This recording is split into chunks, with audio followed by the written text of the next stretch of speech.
you ever drunk Baileys from a shoe? Oh, great. Thanks, Mom. All right, welcome into, once again, a solemn view from C-Deck. And once again, no direwolf. The man does not take this loss easily or well. Himself. Yeah, I mean, he's probably in a ditch somewhere, scraping up his body. I mean, I don't know about you, Haas, but I guess you don't have a wife, so you couldn't do this. But I asked my wife to cut off my head with a butter knife after the game that she was using. And I was like, you can go ahead and just come over here and cut my head off, sweetheart. It's fine. Yeah, Buckeyes drop it like 3 straight years to scum, to the cheaters up north. Had a chance to redeem ourselves, but we never had the lead in the game. There were moments, though. I mean, I don't know about you, when we marched down the field, drove it down their throats, running the ball, I thought we had the game. I really did. And then they just seized momentum right back with a touchdown drive, and that was pretty much, we never got close enough again to have a legit shot. I guess, what were you thinking there immediately? Initial, like, as soon as the game's over, what are you thinking? I know what a lot of Buckeye fans are thinking, and that's fire Ryan Day.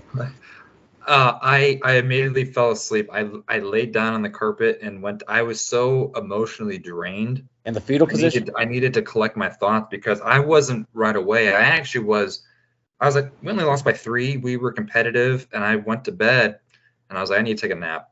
And I woke up. And after a couple hours of thinking about it, watching those football games later on that night, I've been stewing on it, and I'm now of the opinion that we need to change directions. We'll get to that in a little bit. Yeah, my initial thoughts, I wasn't that mad either, like right away. It wasn't like last year where we got, like, I was like laughing because it was so stupid at the end of the game, us getting our ass kicked so bad. But this year is like, I told you like all year, basically after like 3 games, basically after the Youngstown State game, I'm like, this is a Tressel team. I can't get that invested until we actually lose, because it's always going to be close. We're never going to look like that great because we're just not that, like, we just weren't that great of a team, if we're being honest with ourselves. Mm-hmm. And, going to a top 3 team on the road, you're going to lose a lot of those games unless you're an elite team, and we aren't. We weren't this year. And so, like, can I shit on Day that much for it? In a vacuum, no. But with 3 straight times this happening, and, with the chance to have the redemption of, if we win this one, then you just put clouds over the other 2 games because they're cheating. They were cheating, and they got caught. And, and this being also, like, the last real version of the game, to be honest. Like, yeah, it won't matter nearly as much from now on. Like yesterday, it almost would be doing us a favor to lose that game, so then we get to go home and rest up for an extra week. We get to play next week in the playoffs, but exactly, probably get a home game, and which we should win that. And we're resting up for a week and gathering our thoughts about us. Like, maybe people are sitting starters. It could happen. This made me. I never wanted to expand to 12 teams. I've never been. I've maybe 6 because it takes away from these rivalry. I mean, we saw all the rivalry games were pretty damn close yesterday. Even going into Friday, they were all freaking close. It felt like playoff week. It felt like all of those games mattered. I think you're going to lose some of that. I mean, there's still going to be some of those fringe teams like that. It'll matter into some points, but I just think you're, like Saban said it best. He's always said it best. These bowl games are going to become less and less meaningful because you're just soaking up more. And like this year, the Rose Bowl, it would have been cool to see the loser of our game versus the loser of Washington and Oregon, but you're not going to see that because that's in the playoff this year, and you're not going to have that traditional Rose Bowl matchup. Yeah, you kind of just blew it this year. I think I saw the tweet that probably summed up this year the best was Ryan Day went into this year thinking we needed to change our culture to be more tough. And I said it all year, we needed to be tough. We needed to change that mentality. But Ryan Day's offense isn't set up to be tough. It's set up to be high flying, fast tempo, score a bunch of points like the Georgia game. We just came up short for a number of reasons in that game, but it was so close against the best team in the country last year. Maybe that was a mistake this year in trying to be aggressive and try to be slow paced and be smashed. We weren't set up. We haven't been recruiting that way. We haven't been recruiting that way to be dominant in the trenches like Michigan.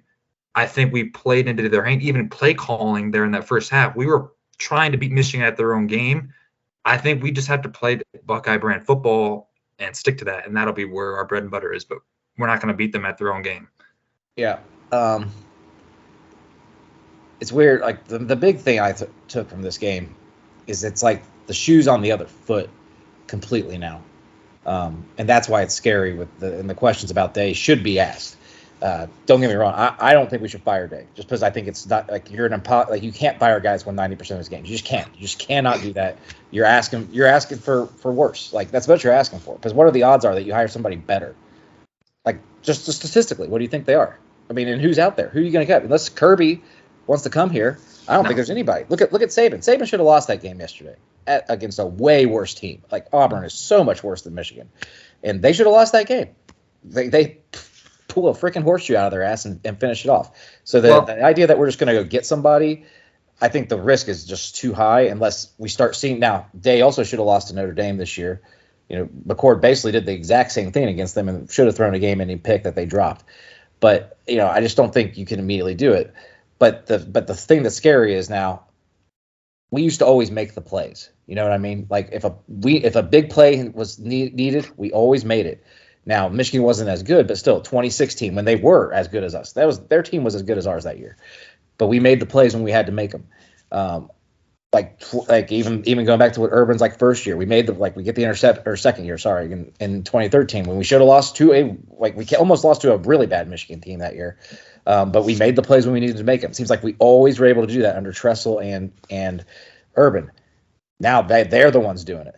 They're going for it on fourth down and making it every single time. You know, McCarthy is just playing out of his mind, except for that stupid ass throw across his body in their last drive, which he ends up completing somehow. But I mean, he was throwing dimes on the run. I'm gonna give him credit. He made good plays for the most part, even though they didn't ask him to do much. He was good outside the pocket. He looked healthy. My argument against Day and against everything you said was the Big Ten for the better part of 2.5 decades now is trash. It is garbage. We're the only team that's won a national championship. We're the only team that's been relevant up until Michigan recently in the national playoff landscape. I don't care that you've went 50-0 against. Look at the Big Ten this year, the bottom team. It is trash. Half the Big Ten is trash. I don't care that you went 50-0 against these trash teams. I think you put any coach in there, they do the same results. And I'd rather have Urban Meyer or a coach that maybe loses 1 or 2 of those games, but wins the Big Ten, wins the Big Ten championship, beats Michigan. You go 1-6 like Ryan Day's went against top 5 teams, college football playoff top 5 teams. 1-6 is never going to cut it at any program. You put us in the SEC. Are you going to win 90% of those games? No, you're in the Big Ten. He's won all these games because we're in such a trash conference. I think we need a coach that he understands this rivalry. Tressel, Meyer grew up around Ohio. They knew the rivalry. Ryan Day does not understand this rivalry. I don't think it matters to him. Harbaugh, it matters to him. He went to Michigan. You need a coach that knows this rivalry, that knows this program, that knows this area, that it means something to him. I don't think you get that with Day. And on the flip side of the ball, I think we need to get younger on the defensive coaching. Larry Johnson's 71 years old. You look at this game in the NFL to that extent, it is dominated by young defensive-minded coaches. Kirby Smart's relatively young. Dan Lanning, great defensive mind. He is 37 years old, I believe. Jim Knowles is pushing 60. Larry Johnson's 71. I think we got to get young defensive coaches in here. Look anywhere and everywhere, NFL, college. I think you got to get younger, and that's maybe what you can get a better aggressive mindset on the defensive side of the ball rather than this passive-aggressive, let's play 7 guys in the box when they're putting 8 guys on the line of scrimmage. You're going to lose that no matter what. Yeah, I don't like the coaching. I don't like the coaching on both sides of the ball. I think we need a complete reshuffle, however that happens. I don't know if that's good. That's not going to happen. I mean, there's one coach I think that will get fired or be moved somewhere else, but we'll talk about him in a little bit later too. Defensively, I mean, I'm with you that we need younger minds overall. Laurinaitis coming up. I don't know if he's going to be that mind, but at least he is somebody younger that's going to probably be a linebacker coach sooner than later. And hopefully he gets in Knowles' ear a little bit. I don't think Knowles is behind, though. I think Day tries to take too much control over things, to be frank with you. I think he's the one that's been telling, like, he was like, and maybe Knowles, like, their interaction, their relationship. I mean, we know a little bit about that since we know Owen, and he told us stuff about the way they go. That maybe he just acquiesced to what Day demanded, and Day might be micromanaging too much just about something he doesn't know. Because the last series is specifically where Michigan's got the ball back with about 8 minutes to go in the game, and I'm thinking there's almost no way we don't get the ball back. Like I'm like, hold them to a field goal, great. And if you told me we're going to hold them to a field goal, I'm like, okay, cool, we had a chance to win the game, like a good chance. But not that if they're going to take almost 7 minutes off the clock to do it. And it's because he refused to get aggressive on that drive until they got inside the 20. And that's when he finally put 8 men in the box. And I'm like, they're going to run the ball. I know they threw the ball some. Michigan, I think they had a good game plan overall. They stuck with what works for them, but they also got aggressive when they needed to, which is like, that's what Tressel reminded me. Like that reminded me like some Tressel ball back in the day. Always conservative, but when he needed to get aggressive, he'd do it. You can look at him refusing to adjust to that though, and getting aggressive. Like at that point, especially after they cross midfield and there's like 4 minutes left, you got to go for broke. You have to get a stop. You have to get basically a first down where you put them in 2nd and 11 or 2nd and 10. You have to do it. What we haven't even talked about is individual players' performances, because I think this game goes, the larger picture is the coaching, the scheme, how the defense, how aggressive we were, the defensive play calling, the offensive play calling in the first half to me was the deciding point of the game. You could go individual performances. People wanted to crap on McCord. I don't crap. A lot of people played bad.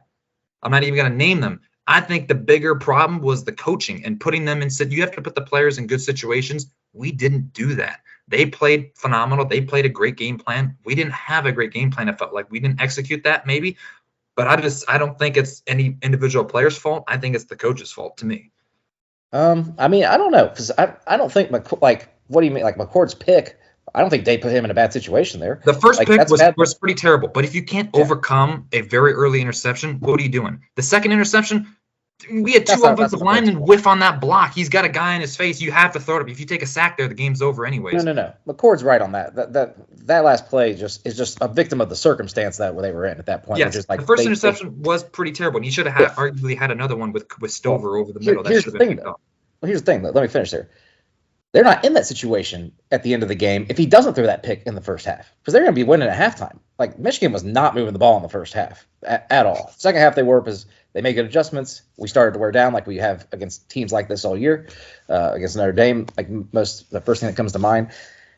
But the pick was horrible, and it's been McCord all year, and that's something we got to figure out. First half on the road, McCord has thrown all 5 of his interceptions, and he's looked shell-shocked, or like the game's too fast for him, like right off the bat. And I mean, but he also had the first possession, 3rd down and 4. He threw not a great ball, and here's the problem: hit him on the hands. Abuka dropped that ball. Honestly, he's gonna catch that. It's not a great ball though, but it's Abuka's got to make that play. Period. He first round behind him. Make that play. That safety was going to blow him up. Yeah. Oh yeah. He wasn't going to get blown. I mean, if he actually catches the ball, he may break that tackle and take it to the house. Like, that's how. But it was a bad throw. Like, again, if it's out in front of him, he gets to catch it easily. And he's having to push down to his hip. He threw it behind him because he didn't want to lead him too far into that tackle. It was right on. I thought it was right on his hip. He should have caught that ball. He catches that ball 9 times out of 10. But that gets in McCord's head, and I think that changes the flow of the offense. I agree that got into his head. And that's the problem, is it gets into his head like early on, and then he's not taking the risks he should. But I mean, even the last drive, what's he do on that first play? It's the greatest drop in the history of the Ohio State program, Case Stover dropping that ball on the last drive of the game, because that was stupid. Like a 2-yard out to your tight end when you have a minute left to drive with no timeouts. Get out of here. That's just stupid. That's just him not thinking properly. Now, but that's neither here nor there, really. It's the early stuff, and like, how did this not get fixed at any point in the season? It just never got fixed. Like, the only time he really had a good first quarter was the Michigan State game. Michigan State's one of the worst teams in the fucking country, so that's why. It's just something that like, and that was at home too. All 5 picks though, first half on the road, all 5 they had this year. He was horrible in the first half, all 5, and I mean, he was better after that drive, especially statistically, and the drive at the end of the first half when they started the 98. Or have to go 98 yards. And there's the other part I want to get to. Special teams again. This is what does absolutely have to change. And I'm also with you with time to move on from Larry Johnson. But we got to bring in these recruits that he's got coming in this year, so he's sticking around. Special teams, though. Parker Fleming. Get the fuck out of here. Yep. Just get out. Yep. Please leave. And this cost us the game. To be real, that cost us the game. Our inability to punt the ball. And Mirko has been bad all year punting the ball. I don't know what the hell happened to him. He was pretty good running punting. Never worked. Yeah. NFL punters don't do it for a reason. It's stupid as hell. Are you doing that for a fake? We never have done that all year long. The only fake we did this year was complete bullcrap, and it was bad snap. What are you doing? Quit doing it. No other team does it. Get out of here. Yeah, we had another fake, and it was idiotic play by Mirko against Rutgers. It's not really meant for the fake though. It's meant to it gives more time for you guys to run down. Because these college coaches are terrified of a punt return against them, and I don't know why. Or getting four guys on the outside, they're never going to return it. I don't say it's harder to block and it's harder to return, but it's also harder to make a good punt. But Mirko was horrible. Both his first 2 punts, we should be pinning them inside the 20 easily. 3 punts, average like 39 yards a punt. I mean, he's like 80th or 90th in the country in net yardage for the season. That's freaking terrible. Michigan pins us down there at the end of the half. That's why we didn't get a field goal. We start at the 20 if it goes through the end zone. Then we get in the field goal range that Fielding can easily make, like not have to think about it. And all the stuff about Day at the end of the half, which I didn't have a problem with really how that got executed, but whatever. It's just the special teams cost us there 3 points at least. Then we're chasing the 3 at the end, so you can argue that cost us at the end of the game too. We miss another field goal. We're 1 for like 5 on the season, greater than 41 yards or something like that. Like, it's time to go. Nothing is good. Our punt team is terrible. Our punt return is terrible. Our kick return, I mean, it's basically taken out of the game anyway, but it's beyond mediocre. It's our field goal kicking. When's the last time we had a guy that could make one consistently over 50? Jason, Drew Basil, yeah, Urban's first year. I'll argue, like, if I had to pick one moment for me that changed the game that kind of felt like it stuck out to me in particular was the end of the first half. It was very reminiscent of the Georgia game. It felt like I've got a 50-yard field goal, 48-yard field goal. I'm gonna settle for it. Rather than getting, even if it's 5 extra yards, just like the Georgia game. What your kicker's never made a career. His career long, even to high school, was 48 yards. You're gonna put him back there at a 52-yard field goal. It just felt to me like the aggressive Ryan Day didn't show up to Michigan. He stayed in Ohio. And I think that going into half, missing a field goal, it's not like the team's like, oh, man, we're at the end of the day. But, like, you could have went into halftime a lot more momentum. And it started with the play calling there. And also the fourth quarter, it just felt like the tempo wasn't there. The urgency wasn't there. You were chasing points. You got to go hurry up almost the whole time. I'm with you there. The touchdown drive in the fourth quarter, while – at least we got the touchdown. I was sitting there saying the same thing. I'm like, we're down 2 scores. It is no guarantee that we scored with enough time. Again, like I said earlier, that I thought we had enough time, but it still was like we could have had another minute easily if we go like with any sort of tempo. And they were struggling every time we went tempo. Yeah. God, I hate that term, but yeah, every time we did it, they struggled with it. And you're right, the aggressiveness wasn't there. He could have gone for it on a 4th and 1 near midfield. It would have been pretty ballsy. But I think he should have, if he would have ran up there, and then we got a bad spot. We can talk about the spots with the refs too. Refs were giving us bad spots, them good spots all day. It's not why we lost, but it was freaking annoying. That should stand out to people. The fact that I could go on Twitter and even like Barstool Big Cat, like the first thing I saw was these spots are terrible. But neither here nor there. Yeah. But yeah, like, oh my God, it just felt like it wasn't there. Yeah. Yeah, I'm gonna circle back a little bit to something you said, because that's what the first half. I think it was strategically a good move because they had 2 timeouts left. Michigan did. We don't get it on 4th and 2 there, then we give them a chance at a field goal, like a pretty decent chance at a field goal, and then we're really screwed. So him like not going for it and just letting the clock run down, I'm okay with it.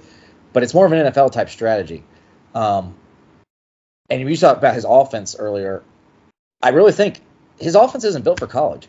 It's built for the NFL. Like, it is built for the NFL. The way he recruits, the way he calls the plays, the way they execute, the way their O-line does. It's an NFL offense. It's like watching like the Bengals, where it's like the running game is an afterthought. Like they want to do it, and if they can, but they will. But that's not what their goal is from like an identity standpoint. It never is. They want to pass the ball all day. And it's like it's a lot of option routes. It's a lot of stuff like you're relying on the receivers. And since we have Hartline and these receivers, it works so freaking well. But, the game is you need running quarterbacks. Like you need them. Guys that can move. And even what we do against Georgia, what did CJ finally do that we never saw? He ran. And that's why we were able to execute so well.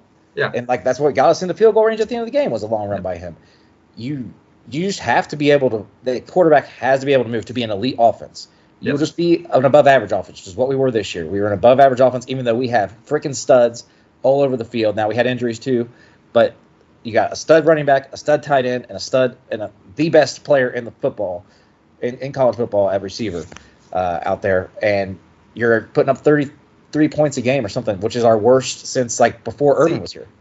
Two things. I don't think we're an elite offense because of who we played this year. And really the best defenses we played this year, we didn't put up elite stats and elite numbers. And we saw that in the Michigan game because it boils down to we went into this year saying one thing. The weakness of this team was the offensive line. That was the big question mark going into this year. And if Ryan Day thinks this, you may think he's good at the NFL, this thing's set up for the NFL, he can go. He won't win jack shit in the NFL. I can promise you that with what he's doing in his play calling. He's Kevin Stefanski 2.0. But he's not recruiting the offensive line to protect his quarterback that he wants to sit in the pocket. So if you need a mobile quarterback in his system to be able to take the pressure off of that offensive line, I don't think we're going to lead offense because of maybe the quarterback, but mainly the offensive line not giving us time to do what we want to do. 33 points a game against the competition we did this year isn't elite to me, and we never blew out teams that we should have blown out. No, I said we were above average. That's all I said. You did say above average, yeah. Yeah, I don't think we were elite at all. Yeah. That's why I never thought we were going to win the national championship, because I thought we would just not be able to keep up when we fight. We actually play an elite offense. First, I would say real legit offense. Penn State was a total fraud on offense all year. It was just their points didn't make sense. Michigan, I don't think they're an elite offense either, but they're a very good offense because they actually have an identity and they stick to it and they do what they got to do. So I guess we can go like a little more into X's and O's and things like that and player performances. Yeah, O-line, like you said, we haven't recruited well enough. Just haven't recruited well enough. They weren't good enough. They weren't good enough in the game. Blocking for Henderson, for sure. They weren't good enough. But, I mean, it also goes to what I've said for the last 3 years about they and these statute quarterbacks. You can't run out of the spread without an elite offensive line or a mobile quarterback. I don't care what you have back there. And we don't have either because, like you said, we haven't recruited well enough, especially at the tackle position. And I think the guards weren't not great this year at all either because they were too worried about helping out the tackles. And it just ended up never – but then they have that drive where they've thrown it down their throats because the other line's blocking really well. Yeah. At the heart of football, it's a numbers game. You're trying, if you have a mobile quarterback, you put the odds in your favor because they have to account. When we do options like we've done the last 2 years, it's been a little bit less this year. It's no point. They don't have to respect the quarterback running. So automatically the numbers shift against you because that defense van can crash down. The numbers also on the defense side of the ball, when they're putting an extra lineman or 2 extra linemen in and we're still having 7 guys in the box, the numbers are stacked against us because we're not going to fucking beat the numbers. Just he's not adding. It's just not adding up to the point that we can win in the big games because he's not recruiting well. He's neglecting the areas of importance that he's just not seeing. The offensive line and then in other areas of the defense. Linebackers to me were atrocious all year long. Oh, he's neglecting. We're just not winning the battles, and which makes no sense after this year, especially. We don't have any elite tackles coming in again. We have a couple guys that are more like Josh Fryer that were going to be good linemen, but they're probably better guards than they are. Fryer was fine this year. He wasn't great, but he wasn't horrible. But he's not he's not an elite tackle. He's an elite guard maybe, but he's not an elite tackle and never will be because of just pure size. There are certain measurements you have to be an elite offensive tackle, and he doesn't have them. If they're not coming in this year, and we just had a guy going top 6 in the draft at that position, and nobody's coming in, so we're not recruiting it well enough. But not that he's neglecting that, though. I think he knows. It's like a day. I think he realizes a lot of his problems. Now, I wish he would realize, like you said, the play calling problem, because I think it's just too many plays. Well, one thing we forgot, also at the end of the first half. Now, obviously, special teams, I said, played a huge role in it, but we wasted 2 timeouts in the first quarter. They would have come in nice that last drive of the first half, so we could have maybe prepared ourselves a little bit better. And one of them was on him on his offense again because they just couldn't get the plan in time. All year long, he's done that. All career long. That's all. That's been since he's been here. That's been a problem, getting in the plays fast enough. And it's just another thing that drives me nuts. But like I said, so we're getting down to brass tacks here, though. What do we do? I mean, you can't fire him. You can't. You just can't. The 90% winning percentage. He's won big games. It's not like Penn State and Notre Dame. Those are big games. Trying to minimize them, I think, is foolish because you can shoot yourself in your own dick. This game, though, clearly is something's wrong. Like I said earlier, it's like Michigan knows they're going to make the plays to win now, and we don't. And we just have too many times where we shoot ourselves, like a Buka Draka on that pass at the beginning. McCord's just not that good. Do you think next year? Well, Michigan's about to get the hammer dropped on them. they're gonna lose coaches off of this for sure. Like, there's no way that they're getting unscathed. They're getting show causes for this. Like, there's no doubt. I don't think so, man. I don't know what they're gonna do until something happens. I'm not gonna say something should or shouldn't. They beat us without this shit, so I don't really care. No. I'm not saying they weren't better than us this year. I'm saying, though, this could be the type of punishment. They're gonna lose. They have like 40 seniors on their team. Yeah. Which I don't know how many can come back with the COVID rules or whatever. Mm-hmm. If they're still I think there's still one more year of COVID stuff to come through. Yeah. But they're going to lose a lot. Like, they could lose 2/3 of their starters. So they're lose a lot. They may lose a lot of coaches. They shouldn't be that good next year. They have not recruited particularly well either. Like, It's not like they're out there bringing in top 5 classes every year. They're not. They're not bringing in a bunch of 5-star guys either. But their 5-stars that they brought in have hit, like Will Johnson and McCarthy here. And, oh, by the way, McCarthy wanted to go to Ohio State. We picked McCord over him because that's the kind of quarterback they wants. And we saw that this is not the quarterback that succeeds as well as easily in today's game. But also, it was supposed to be Ewer's team this year. So, that's just some unlucky stuff for him, the way that fell. So let me ask you a question. Do you think the quarterback position is open next year, though, is where I want to get to this? Because I think it should be. I think with the transfer portal and everything and NIL stuff, there's I think Mississippi State's quarterback and there's another quarterback that's in the transfer portal that are very good. I think A&M's quarterback is also in the transfer portal. And if the transfer wants to come here and he's got potential, I think it's an open battle next year. And I think I won't be upset if McCord's not it. I think he's definitely might be what's holding it back. But we also do lose a lot. We lose Marvin and Ibuka. We lose Travion. We're going to lose a lot of our production next year, regardless of McCord. And so we still have Tate. We still have probably Fleming will stick around. I don't really care about the quarterback position because I don't think at the end of the day we've had C.J. Stroud and we still didn't win with C.J. Stroud. I think it goes beyond the quarterback. I think it goes, to me, it's everything with recruiting. And let me ask you this, though. You say you can't fire a quarterback that's won 90% of his games. When does it end? If he loses, what, are you giving him one more year? If he does this shit again next year, are you okay with us? I mean, I know we'll make the playoff next year, but so next year, though, we lose Michigan, and then we lose in the first round of the playoffs, then what? Well, okay. If we lose to Michigan at home against this team next year, there'll probably be a 2 or 3 loss team coming in there, then yeah, he's gone. But that's not, I mean, this is the thing, though. Like, we have these expectations so high. Urban was beaten on bad teams. Tressel was beating on bad teams. They weren't playing top. Tressel went 1-1 against top 5 Michigan teams. He lost on the road. He won at home. Like, it wasn't like they're the same. They're not. These aren't the same. These aren't apples and like we're not. It's not apples and apples. Like, this is a totally different scenario. We were. I mean, I thought all year we were not as good as them. I really did. And then the cheating stuff comes out, and then McCarthy, which he's pulled this crap 2 years in a row. He did it against Illinois last year too. Looks like absolute dog shit the week before they play us, and then he comes in and actually like plays a good game against us. Like, he's throwing dimes, not making stupid errors like he does against those other 2 teams. And like both years, I got more confident because I'm like, look at this guy, he's not that good. And then he just plays better against us, like, which is like, again, the thing, the like, what the hell is going on? Why is this happening against us now? It's not, it's not a coincidence. God, I lost my train of thought here because you got me so riled up again. Well, to me, you've seen teams already this year fire coaches. They're firing them earlier than ever because the NIL stuff and the transfer portal stuff's opening up earlier. Yeah, but these are guys that are need to get ahead of it, man. These guys, I mean, Jimbo Fisher was like 40. Jimbo Fisher was struggling. Michigan State thing opened up. A whole slew of 5-star recruits. Like, he was just being a shitty coach. Day is not a shitty coach. He's not. You just can't say he is. I don't think he's a shitty coach, but the Big Ten's going to get a hell of a lot harder next year. It is. And so, at what point are you going to try to get ahead of the 8 ball? That's my point. If you keep waiting, at some point in time, you're going to fall behind. And it's just not going – you're not going to be able to catch up with the competition. Oregon's coming in, and Dan Lanning probably won't leave that job possibly ever.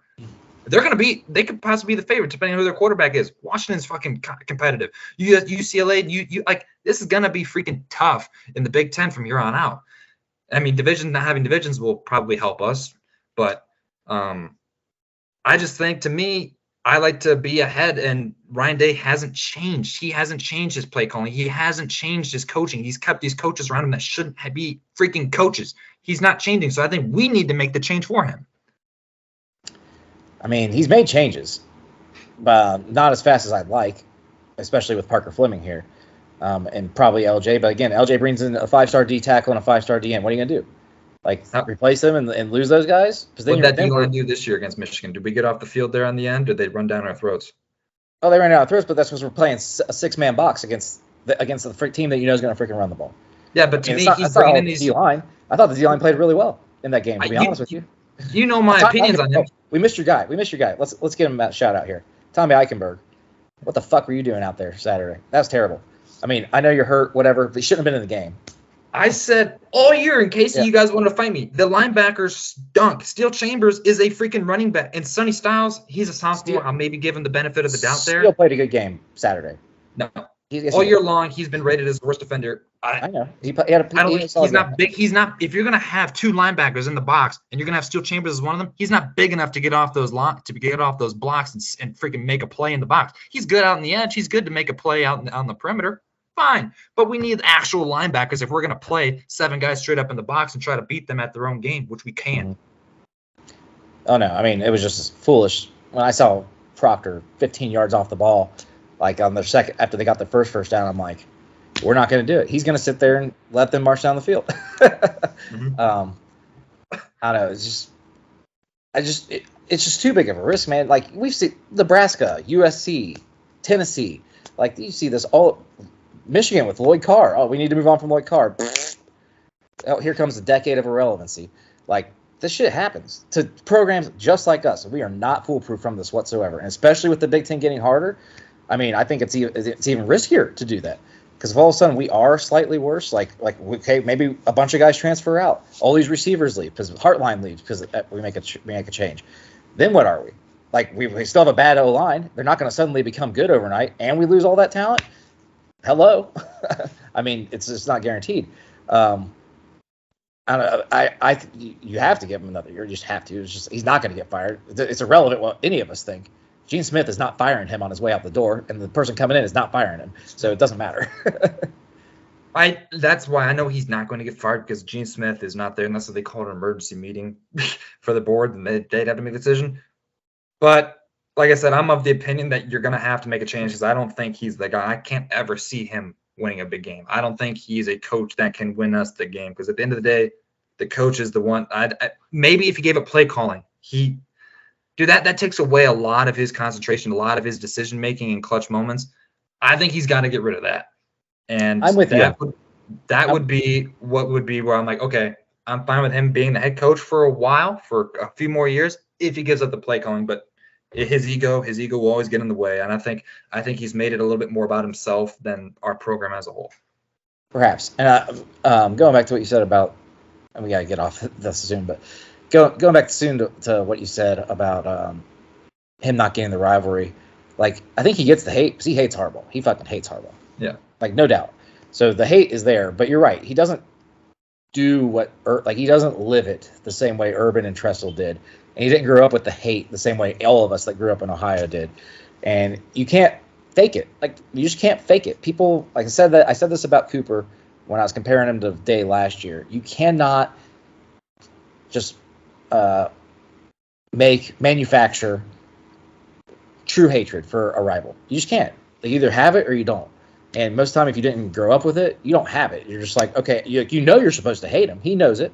He knows this game. I think he gets the importance of the game, but there's just something you cannot teach. It's something you can't teach. And if you try to manufacture it, people see through it. And even with his rant against Lou Holtz earlier in the year, and that was not a rant against Lou Holtz. That was a message to his team that he's trying to uplift them, that they're tough or whatever. And it's phony. Like they know it. They know it's phony. Like you just have to know it's phony. And it's not.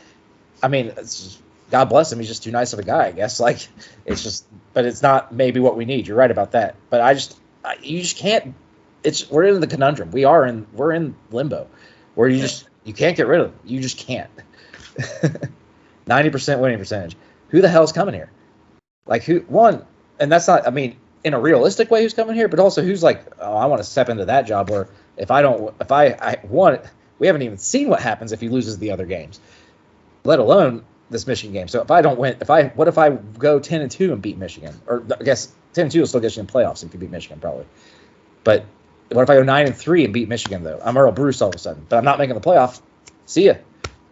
So you can get fired almost every way except for winning every game, which is, I mean, like it's easy for Urban to like talk about that stuff, but he was getting his freaking ass kicked by he was just lucky he was playing bad Michigan teams, to be frank. And if you're talking about keeping Urban around, who was our starting quarterback going to be with Urban in 2019? Tathan Martell. Guy who couldn't win the goddamn starting job at UNLV. Are you fucking kidding me? You sure that's what you wanted around? Because I don't think so. We were struggling. It was his defense in 2018, baby. That was Urban. It was his coaches in 2017, 2016. They're getting our asses kicked. I mean, Urban if you're talking about Day's record against the big teams, what was Urban's record after 2014 against the teams that made the playoff? 0-3. 0-3. 0-3. Didn't win a fucking game against the playoff team after that. So everybody thinks like, oh, we got Urban and this. No. He just played easier schedules. Just like you said. Big Ten sucked. Michigan sucked back then. That's why he kicked their ass every year. Because they fucking sucked. This is why it's getting me fired up at our own fan base. Because some people are just being, I mean, there's somebody on my message board. I'm just going to call him out right now. He's acting like it's an entitled millennial's fault. Like, and I'm like, you're the one bitching like an entitled brat that you're owed a victory against scum every fucking year. Like, when has that ever been the case? We're behind all time in the series. Woody was 16-11 against them. I mean, Day won him. Day beat him before, and he beat Clemson in the playoff. And he should have beat Clemson. And his other two first-round playoff losses were games that he easily could have won. If not for, is there a Ohio State fan alive that doesn't think the refs cost us the Clemson game? Was that Ryan Day's fault? That is the only time I will blame a loss on the refs. Yeah, I'm a Browns fan. Right, exactly. And I mean, me too. I hate blaming the refs on the left. You sound like a fucking whiner. But that game, if you don't think the refs didn't cost us that game, you're fucking nuts. Like I said, those spots were horrible in the Michigan game. That did not cost us the game. I don't care how close it was. That did not cost us the game. It's just we can reap what we sow. That's all I'm saying. If we move on. It was like last year where I'm in that mentality where like I wanted him gone at first and then I go back. I'm in limbo too. I'm like, I don't really care what happens. I don't really care what happens. I want to see him gone, maybe because I want to see what we have. But at the same time, grass isn't always green on the other side of the fence. So yeah, you got to kind of bite that bullet here, and the only saving grace is the 12-team playoff, and he can kind of redeem himself there. And yes, Michigan has been very good these last 3 years. And so I think that also, now that you mentioned that, that does go to play it. We're in tough, and I think you do have to maybe give him some more time. I mean, but he has to make changes. Something's got to change. Parker Fleming has to get fired, and I think I just don't know about Hartline. Like he had to promote Hartline. I don't think Hartline's ready to call plays, because I have no idea if he can call plays or not. And I mean, is Day going to turn it over to a guy that's never done it before? Probably not. But what do you do? Risk losing Hartline? Like there goes all your receivers. Like, this is NIL. This is not there. Those receivers are mercenaries coming in here. But I think they'll be good at receiver next year. So I guess next year we should kick their ass though. And if he doesn't, we're in trouble. But if he kicks their ass and we lose in the first round of the playoffs, then are we still in the same limbo? Probably. And I'd say odds are that we're not going to win anything big with him. I'd say I would probably agree with you there, but you just can't do anything until he actually totally fail. I mean, not even totally fails. If he had done what I said earlier this year and lose 2 or 3 games, he's probably gone. But he didn't. He just didn't. Yeah, you do look at the games he's lost. He was competitive last year against Georgia, the Bama team, and he was going to get smoked by them. That was one of the best teams of all time, of Bama. Especially a team that we only played half a season and couldn't work out our kinks. Yeah. Yeah, we'll see. And we have an easy schedule next year, so all the cards are lined up for him to have at least a good year next year. Better than this year. Yeah, should be better, but you're right. It is what is very fatiguing is you can't even take joy, like you said. We're playing all these bad teams. You can't even take joy in it because you know this game's hanging over us at the end of the year. So even if we're 11-0 going into it next year, we're going to be feeling the same kind of way. Like, all the pressure will be on us again. And our schedule is even worse next year. It is atrocious. Other than Oregon, there's not a team on there that will be ranked, honestly, unless if I'm seeing something wrong here. They're trash because maybe Penn State. Scum's not ranked, which they may not be if they lose everybody. Yeah. Penn State, Scum, and Oregon. And Oregon loses a lot, so we'll see. Do we play Penn State next year? I thought we did. I thought we might. I see. Remember when they added Washington to them? They changed the schedule. We still play Penn State and Michigan State. Okay. Yeah. Well, Penn State, they should be good next year. I mean, they do lose a lot, but they should be good. It should be ranked, I guess. We'll put it that way. But they're going to be a Franklin team, and yeah, he's the same thing. I mean, you could be right about the day thing. I want to ask you about what you thought of our national championship hopes, and if anybody, by the way, if anybody is hoping for whatever chaos, like there's an exact scenario where we possibly back in, forget that shit. We're not winning anything if we get there. Oregon and Georgia are the two best teams in the country, and I hope they end up playing each other in the national championship game. That would be great. Other than that, I don't really care what happens. And whatever bowl game we get to, great. Half our guys are going to sit. It could be like our entire D line and our entire wide receiving core, or skill position players all sitting. I mean, Travion Marvin sit for sure, but I think Abuka would play. I think Stover would play because they can elevate themselves into like higher picks. But we'll see. And the D line, sure. I think the entire D line should play, especially Sawyer. Maybe not JTT, but Sawyer should play. Yeah, Sawyer's coming back. I mean, he played really. He actually had a good game against Scum and played really well the last like quarter of the season. But we can talk about that more in a bowl preview down the line. Yep. But yeah, another sulking sorrow. I may be more angry this year than last year when it comes down to it because of what the position it's put us in. Because now you're right. It's limbo. What do we do? How do we fix it? I mean, the NCAA may fix it for us, kind of, but it doesn't. It just won't ever feel the same again, and it sucks that we lost this one. But for the Haas and the direwolf somewhere, pick yourself up out of the gutter, drag yourself home. You got kids to go to. I'm just Matt, and we will see you guys next time. Hey guys! Whoa, big gulps, huh? All right. Well, see you later. A rich man's world.